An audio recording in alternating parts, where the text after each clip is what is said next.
Okay. In this lesson on controller exception handling, we're going to learn to use exception handling techniques like rescue and rescue from in a Rails controller to help refactor some of our code. We're not going to be adding really any new functionality to our Birds API, but we are going to start drying up our controller code a little bit by implementing some nice patterns that will help us organize the logic in our controllers. So to start off, let's just discuss what the problem or, some potential issues with our current approach to this controller are. I'm going to open up the Birds controller here. In our current implementation, we have all 5 RESTful routes plus that one custom route for incrementing likes. And you'll notice there's a lot of common behavior between those methods. For example, there's a lot of routes that use the ID from the params to look up a bird in the database.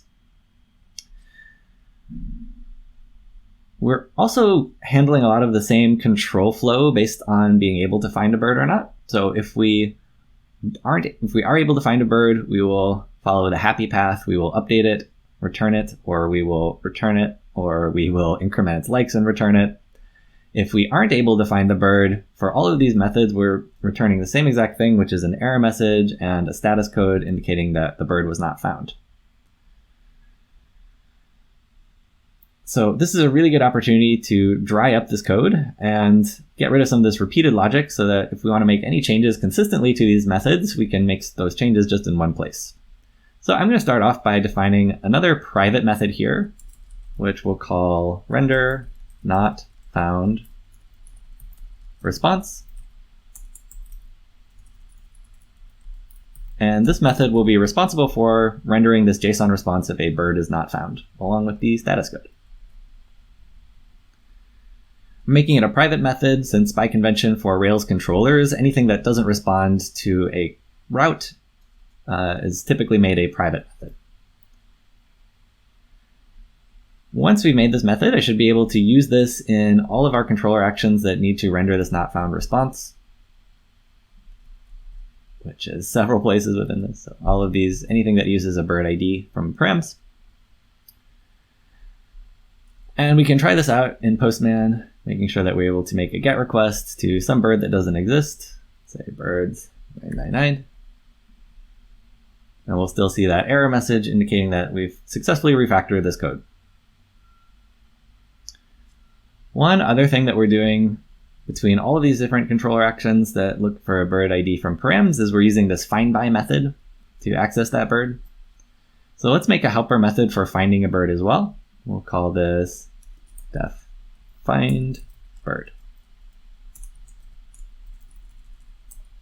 All this method should do is look up a bird in the database using the ID from the params hash and return that bird.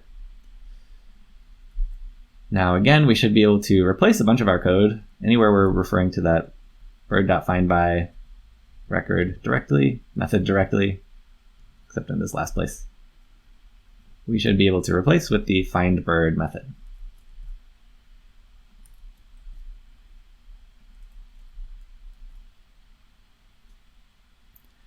So now our controller actions don't really need to worry about how this findBird method works, as long as it returns a bird from the database or returns nil if a bird isn't found.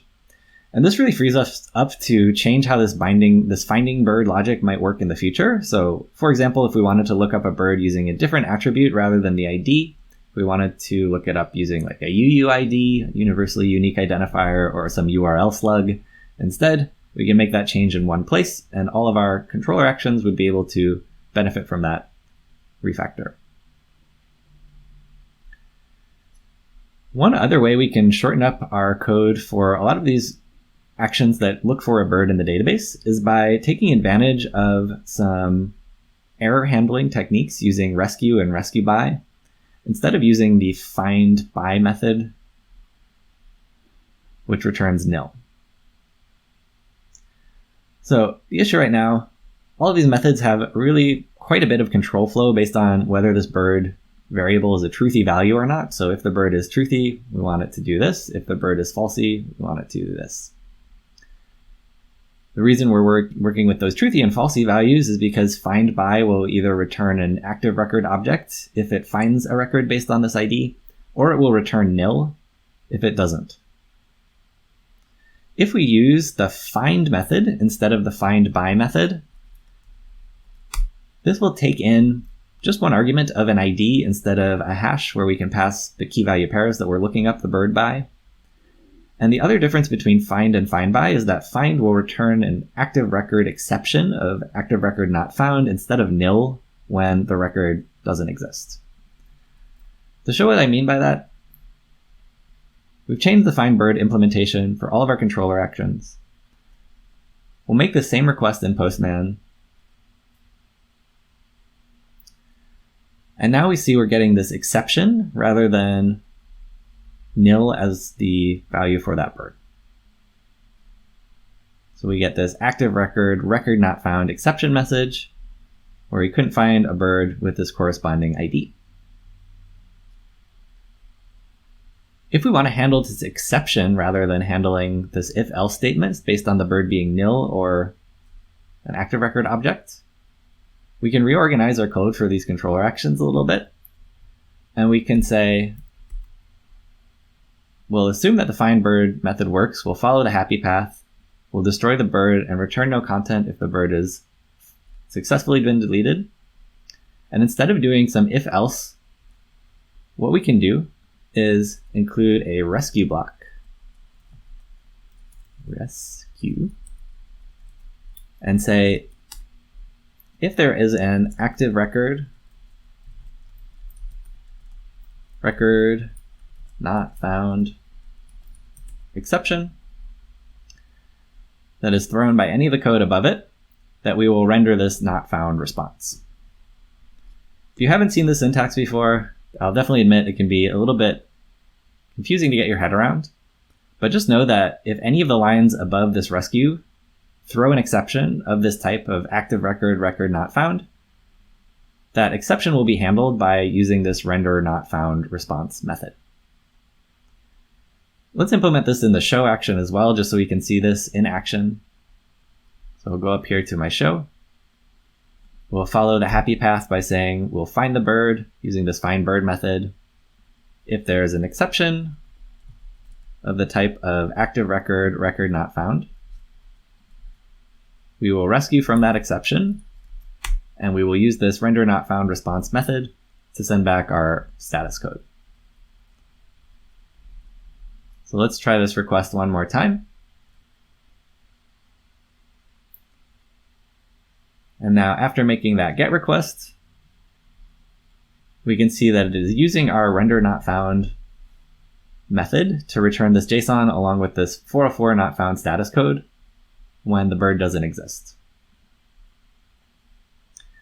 Comparing the show implementation to the implementation below for our update, we can see that this is definitely a little bit cleaner.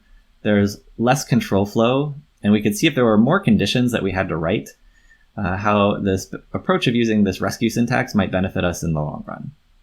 So let's go ahead and refactor quickly these other controller methods to use the same pattern as well.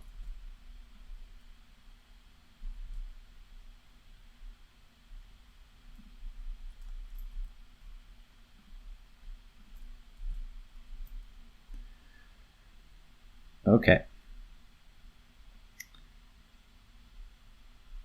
We could actually even take this one step further. So if we know that we want to handle all of the exceptions of a certain type in the same way for all of our controller actions, so if any of our controller actions run into a active record, record not found exception, and we want to handle them all in a consistent way, we can use a different action at the level of our controller, and we can say that we want to tell Rails to rescue from any active record,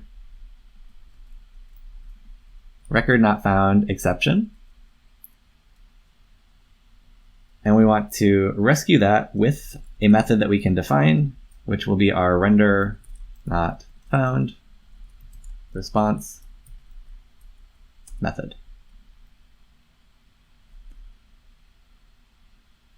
What this refactor will let us do is, since that rescue from method will run if any of our controller actions run into that particular error, we can remove this error handling from the bird itself, or from each of these controller actions individually, and just rely on this one rescue from to run for any controller actions where this exception occurs. What this effectively means is if I make the same request now for a bird that doesn't exist in our database, we'll get the same exact result as if I had written that rescue block directly in our controller action. So the refactor version of our controller, you'll notice there's a lot less conditional logic, less lines of code within these actions. The trade-offs to this approach are, this is definitely another level of abstraction that if somebody's not familiar with how this code works, could lead to some confusion about how our controller actions are set up. But the benefits are we get to really make sure that our controller actions are focused on kind of the happy path code, the code that's their core functionality, rather than a lot of conditional rendering logic or a lot of conditional logic to render a different response based on whether a bird is found or not. So using these exception handling techniques definitely opens up a lot of possibilities in terms of how you structure your code. And for controller actions in particular, it can let us isolate that happy path from the exception handling logic.